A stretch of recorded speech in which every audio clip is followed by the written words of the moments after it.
आज माननीय उच्च न्यायालय में जजमेंट के लिए जो एप्लीकेशन सरकार ने मेंटेनेबिलिटी के ऊपर मूव की थी, उसके लिए रखा था। तो इसमें हमारे पक्ष में फैसला आया है, सरकार की एप्लीकेशन को डिसमिस कर दिया गया। जैसा कि हमें अवगति है कि ये सीपीएस की नियुक्तियों को लेके सतपाल सत्ती और अन्य जो 11 विधायक हैं, टोटल 12 विधायकों को ने ये केस को चैलेंज किया है, सीपीएस की जो नियुक्तियां हैं उन्हें चैलेंज किया है। तो पिछली बार जब 3/10 को मुद्दा कोर्ट के समक्ष लगा, उस दिन इस मेंटेनेबिलिटी की एप्लीकेशन के ऊपर आर्गुमेंट हुए। बहुत लंबा कोर्ट ने इसे आर्गुमेंट को सुना और आज जो इसके ऊपर फैसला आया है, उस फैसले में कोर्ट ने ये माना है कि ये पिटीशन मेंटेनेबल है। अब 16/10 के लिए मुद्दा ऑलरेडी उस दिन डेट फिक्स थी। 16/10 को हमने कोर्ट के समक्ष ये प्रेयर की थी कि जो इंटरिम एप्लीकेशन है उसको सुन लिया जाए। और इंटरिम एप्लीकेशन से अब अगला प्रश्न आएगा कि इंटरिम एप्लीकेशन को अगर हम सुन लेते हैं तो इंटरिम एप्लीकेशन में होगा क्या। 2 मिनट के लिए मान लो कि अगर कोर्ट इस नतीजे पे पहुंचता है कि इन सीपीएस की नियुक्तियों के ऊपर रोक लगनी चाहिए, तो जैसा मैंने अन्य चैनलों के माध्यम से भी पहले ये कहा है कि इसमें पब्लिक एक्सचेकर इन्वॉल्व है।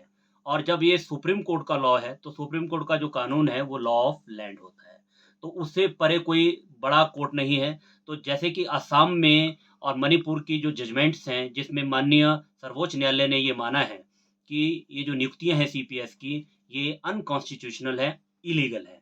तो इसी तरह से इसी को बेस बनाते हुए हमने सतपाल सत्ती जी और अन्य विधायकों के माध्यम से सीपीएस की नियुक्तियों को चैलेंज किया है।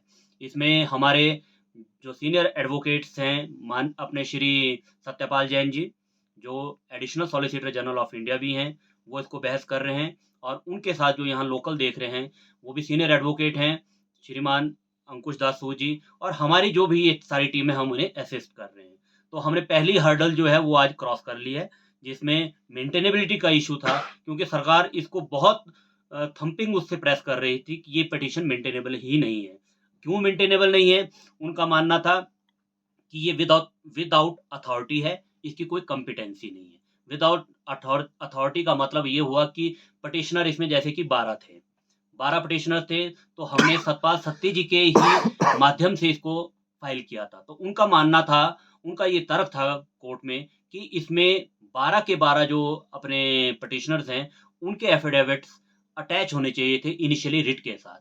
पर हमने उसको क्योर कर दिया था, वो क्योरेबल थी, क्योंकि ये कोई इलेगलिटी नहीं थी, ये इरेगुलरिटी थी। और इरेगुलरिटी किसी भी टाइम पे क्योर हो सकती है, ऐसा हमने कानून के माध्यम से कोर्ट को समझाया। और आज कोर्ट ने हमारी बात को ध्यान में रखते हुए हमारे पक्ष में फैसला सुनाया है। अब 16/10 को देखते हैं कि अब जब हम आर्गुमेंट करेंगे, कोर्ट किस नतीजे पे पहुंचता है। वैसे हम आश्वस्त हैं।